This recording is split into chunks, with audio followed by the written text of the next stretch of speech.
তারা তওবা করার সুযোগ না থাকে, কারণ সে তো মনে করে যে ভালোবাসে। বেদাত মানে কি? ধর্ম মনে করে সওয়াবের আশা এমন ইবাদত আমল করে যা নবী সাল্লাল্লাহু আলাইহি সাল্লাম থেকে, কোরআন ও সহিহ হাদিস দ্বারা নবী সাল্লাল্লাহু আলাইহি সাল্লাম থেকে সহিহভাবে প্রমাণিত নয়, কোরআন ও সহিহ হাদিস দ্বারা প্রমাণিত নয়। তাকে বেদাত।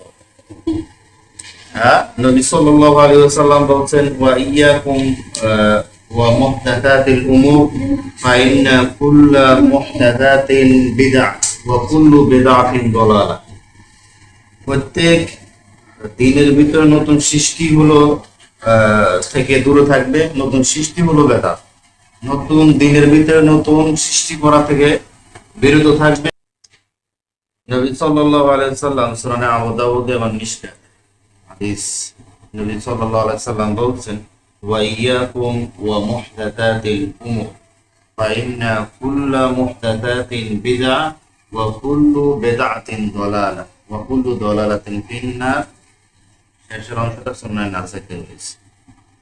নবী সাল্লাল্লাহু আলাইহি ওয়াসাল্লাম বলছেন, দিনের ভিতরে নতুন সৃষ্টি করা থেকে বিরত থাক, বি কমপ্লিট।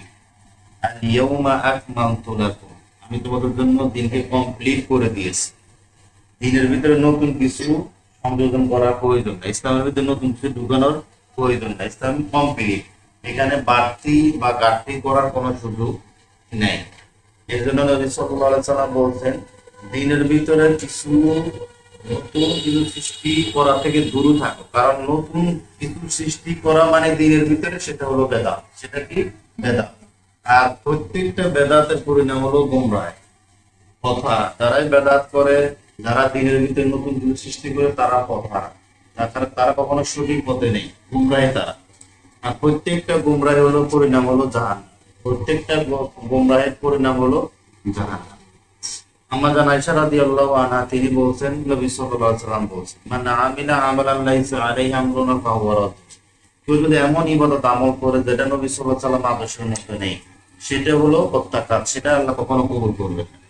বেদাত তো বুঝি আমরা, যে ধর্মের নামে সওয়াবের আশা এমন ইবাদত আমল করা যা নবী সাল্লাল্লাহু আলাইহি ওয়াসাল্লাম থেকে প্রমাণিত না, তাকে বেদাত।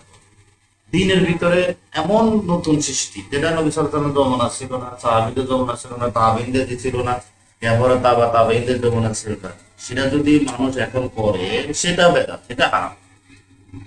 হ্যাঁ, এই জন্য তো বেদাতের কিছু মুরব্বী আছে, কিছু আলেম আছে, কিছু হুজুর আছে, বেদাতের কথা শুনলে তাদের চুলকানি বাড়ে।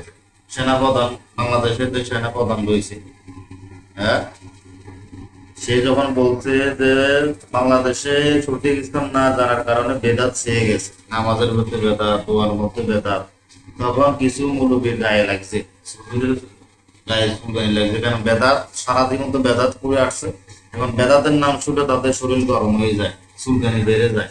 এই জন্য তারা বিভিন্ন ফেসবুকে স্ট্যাটাস দিচ্ছে, কেউ বিনীত বলতেছে, হ্যাঁ, তার কাজ বলা না, বেদাত মানে বলা তার কাজ না, তার কাজ হলো দেশ পাহারা দেওয়া, এই ধরনের কথাগুলো বলতেছে।